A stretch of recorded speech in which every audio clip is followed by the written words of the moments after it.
नमस्कार। स्वागत है आपका हमारे YouTube channel Mukesh Chauhan education पर। अभी तक मैं आपको अनुपात समानुपात चैप्टर में अनुपात समानुपात की सारी बेसिक जानकारी दे चुका हूं।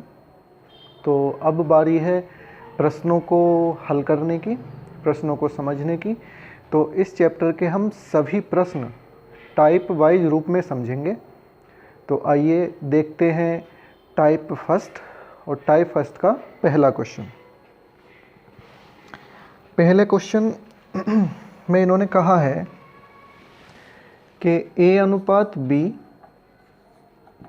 की वैल्यू है 2:3 और B अनुपात C की वैल्यू है 3:5 और C अनुपात D की वैल्यू है 4:7। और हमसे इन्होंने पूछा है A अनुपात B अनुपात C अनुपात D। ठीक है, यानी कि इन तीनों अनुपातों को मर्ज करना है। तो देखो, ये शुरू के दोनों अनुपात तो बड़े आसानी से मर्ज हो जाएंगे, क्योंकि यहाँ पर B की वैल्यू दोनों ही कंडीशन में, दोनों ही अनुपातों में 3-3 बता रखी है। तो यहाँ से अगर मैं लिखूँ A अनुपात B अनुपात C का मान हो जाएगा 2, 3 और 5। ठीक है, अगला जो अनुपात है इसमें C और C है, लेकिन यहाँ पर C का मान है 5 और यहाँ पर C का मान है 4। तो इस अनुपात की गुणा कर दो 4 से और इस अनुपात की गुणा कर दो 5 से। हमारे पास यही अनुपात आ जाएगा ABCD का। तो 4 दूनी 8, 4 तिया 12 और 5 चौक 20। 5 चौक 20 तो C की वैल्यू आ गई है, 5 सत्ते 35। तो ये हमारे पास हो जाएगा A अनुपात B अनुपात C अनुपात D का मान 8:12:20:35। ठीक है, तो देखते हैं अगला प्रश्न। अगला प्रश्न इन्होंने कहा है कि A अनुपात B का मान बताया है 7:9 और B अनुपात C का मान इन्होंने बताया है 14:9। हमसे पूछा है A और C के बीच में रिलेशन, यानी कि A अनुपात C का मान पूछा है, यानी कि B को यहाँ से इन्होंने एल्यूमिनेट कर दिया है। तो देखो, इसका एक तरीका तो ये हो सकता है कि हम पहले तीनों के ही मान निकाल लें, A अनुपात B अनुपात C का मान निकाल लें। तो 14 सत्ते 98, 14 नीमा 126 और 9 नम 81। ठीक है, इसकी ट्रिक मैं आपको बता चुका हूँ। तो अभी B तो पूछा नहीं हमें, हमसे पूछा है A और C। तो A का मान 98 और C का मान 81। ठीक है, इसका देखो एक तरीका और है। जैसे यहाँ पे इन्होंने दिया है A अनुपात B, तो क्या इसे A/B लिख सकता हूँ मैं 7/9। ठीक, इसी तरीके से B और C, B/C लिखा जा सकता है 14/9, है ना। अभी मुझे यहाँ से B को एल्यूमिनेट करना है, यानी कि हटाना है। तो कैसे हटाऊंगा? अगर मैं इन दोनों की गुणा कर दूँ, देखो इस तरीके से A/B और गुणा B/C, तो B से B कट जाएगा, A और C के बीच में ही तो रिलेशन बचेगा। तो ये है 7/9 और गुणा 14/9। यहाँ से B से B कट गया और A और C के बीच में रिलेशन बताया 14 सत्ते 98 और 9 नम 81। यानी कि A का मान, यानी कि A अनुपात B का मान हमारे A अनुपात C का मान आया है 98:81। ये दोनों तरीके मैंने आपको बता दिए हैं, और भी तरीके हो सकते हैं, लेकिन ये दोनों तरीके सबसे अच्छे हैं। जो भी आपको अच्छा लगे उसे अपना सकते हैं। हालांकि सीखने तो आपको दोनों ही चाहिए, जो भी अच्छा लगे एग्ज़ाम में उससे हम कर सकते हैं। ठीक है, तो टाइप फर्स्ट के अभी ये 2 क्वेश्चन हो गए हैं। अभी कुछ और भी क्वेश्चन हमको करने हैं। देखते हैं अगला क्वेश्चन। इन्होंने कहा है कि x बराबर 1/2 x बराबर 1/2 और y बराबर 1/3 z। ठीक है, x y z का मान पूछा है। तो देखो ये यहाँ पे गुणा में है ना, बटे में आ सकता है, यानी कि x बटे वाई 1/2, और इसी तरीके से ये z इधर गुणा में है तो ये इसके बटे में आ सकता है बाई बटे z, और इसका मान हो गया 1/3। इसका मतलब यही तो है 1:2 और बाई अनुपात z 1:3। ठीक है, अब ये तो मर्ज करना मैंने आपको बताया ही है। देखो यहाँ से हम निकालेंगे x y और z का मान, 1 की गुणा 1 में यानी कि 1, 2 की गुणा 1 में यानी कि 2, और 2 की गुणा 3 में यानी कि 6। तो हमारे पास x y z का मान आ जाएगा 1:2:6। ठीक है, तो ये था अगला क्वेश्चन। देखते हैं अगला क्वेश्चन। देखो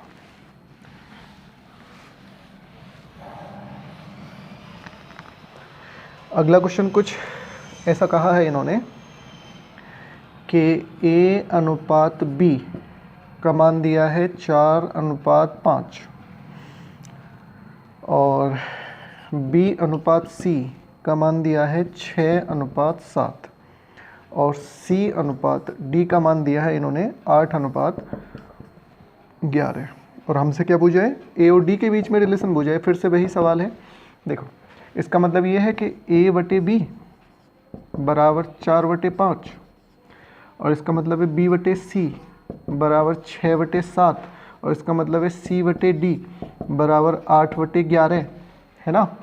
तो यहाँ से हमें B और C को एलिमिनेट करना है और A और D के बीच में रिलेशन बताना है। तो देखो इन तीनों की गुणा कर दो, A/B गुणा B/C गुणा C/D क्या होगा, 4/5 गुणा 6/7 गुणा 8/11, है ना।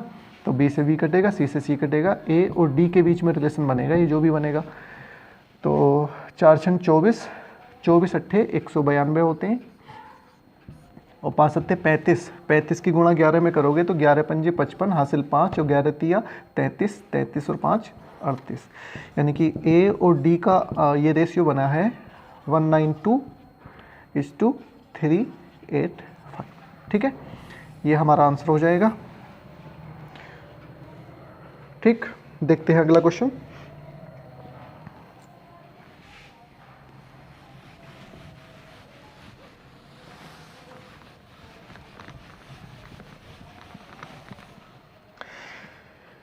देखो इन्होंने कहा है कि A/B/C का मान है 4, 5 और 6। हमसे पूछा गया है कि A/B अनुपात B/C अनुपात C/A, इसका मान पूछा है कि क्या होगा। यहाँ से आप देख पा रहे हैं A की वैल्यू कितनी है, 4। असल में A की वैल्यू 4K है। K क्या है, K कोई मल्टीप्लायर है। K की वैल्यू हम यहाँ से तो नहीं निकाल सकते, ठीक है, लेकिन K का मान कुछ ना कुछ होगा। इसी तरीके से B का मान होगा यहाँ पे 5K और C का मान होगा यहाँ पे 6K। ठीक है, तो यहाँ पे रख दो सब इन सब मानों को। A का मान है 4K तो 4K रख दिया, B का मान है 5K तो 5K रख दिया, अनुपात तो है ही। अब B का मान है 5K तो 5K रख दिया और C का मान है 6K तो 6K रखा गया, और यहाँ पे C का मान है 6K और A का मान है 4K। ठीक है, अब अनुपातों को किसी भी संख्या से गुणा और किसी भी संख्या से भाग करी जा सकती है। तो देखो सबसे पहले होगा क्या, सबसे पहले तो ये K/K है ना, तो K से तो K कट जाएगा, K से K कट गया। ठीक है, अब यहाँ से आप एक बात देख पा रहे होंगे कि ये K तो जब हमने यहाँ पे समीकरण में रखा है तो K तो कट ही गया है, तो सीधी सीधी हम A की वैल्यू 4 भी रख सकते थे, यानी कि 4K ना रखें, हम सीधा 4/5 और 5/6, 6/4 के साथ भी कैलकुलेशन करते तो भी हमारा आंसर वही आता जो K रख के आया है। लेकिन कई बार हम क्या देखते हैं कि क्वेश्चन में K की वैल्यू रखनी अनिवार्य हो जाती है। अभी वो आगे क्वेश्चन आएगा, मैं बताऊँगा कैसे करना है। ठीक है, तो 2 से काट लो, 2 तिया 6 और 2 दूनी 4। इसे सिंप्लीफाई करने के लिए 5 छंग 30, इसका लैसे हो गया तो 30 से गुणा कर दिए। 4/5 की गुणा अगर 30 से करोगे तो 5 छंग 30 और 6 चुक 24, 5/6 तो 6 पंजे 30, 5 पंजे 25, 2 से काटो 15, 15 तिया 45। तो ये हमारे पास हो जाएगा आंसर 24, 25 और 45। ठीक है, चलो देखते हैं अगला क्वेश्चन।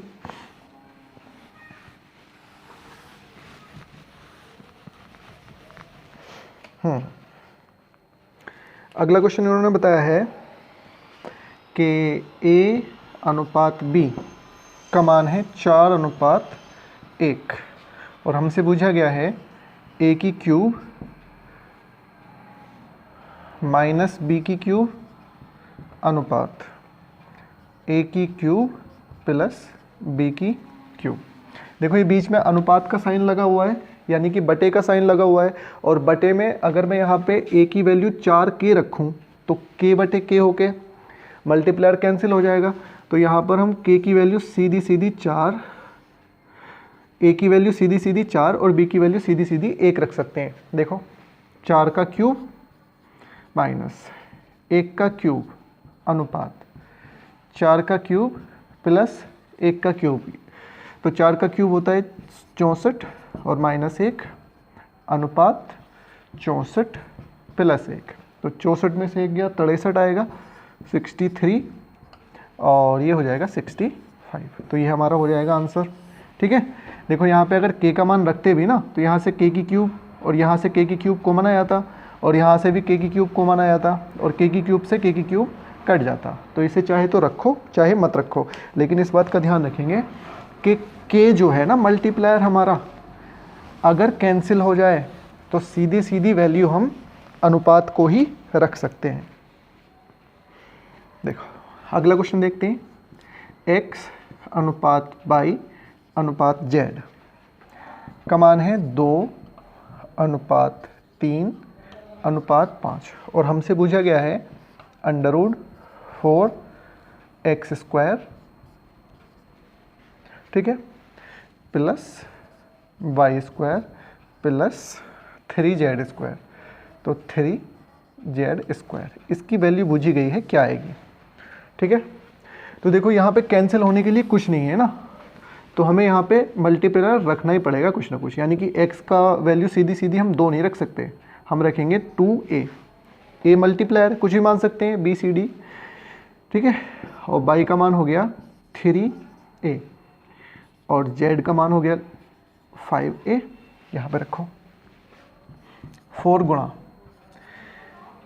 x का मान है 2a और 2a का करना है स्क्वायर प्लस y का मान कितना है 3a, तो 3a का भी क्या करना है स्क्वायर प्लस, अब z का मान है 5a और 5a का भी क्या करना है स्क्वायर। देखो क्या हुआ, ये 2 का स्क्वायर कितना हो जाएगा, 2 दूनी 4 और 4 की गुणा इस 4 में हो रही है, तो ये 16a² हो जाएगा क्या। अच्छा इसका अंडर रूट भी तो है, कोई बात नहीं, प्लस ये हो जाएगा 3 तिया 9 a का स्क्वायर प्लस ये हो जाएगा 5 पंजे 25 और 25 तिया 75 a का स्क्वायर, है ना, और इसका करना है हमें अंडर रूट। देखो जरा 16 और 9 25 और 25 और 75 होता है 100, तो ये हो जाएगा 100a² और इसका हमें निकालना है अंडर रूट। आपको पता है 100 का अंडर रूट होता है 10 और a² का अंडर रूट हो जाएगा a। अभी ऐसा तो कोई ऑप्शन दिया है नहीं, ऑप्शन हमें दिए हैं या तो x के रूप में या y के रूप में या सीधा सीधा दिया है 10। तो ध्यान रखेंगे 10 इसका आंसर नहीं होगा, 10a आंसर होगा और 10a को हम x y z के रूप में लिख सकते हैं। देखो कैसे, 10 को मैं क्या 5 गुणा 2a लिख दूं, एक ही बात है, 5 दूनी 10 होता है, तो 5 तो है ही यहाँ पे और 2a का मान क्या है x, तो 5x हमारा आंसर हो जाएगा। ठीक है, देखते हैं अगला क्वेश्चन।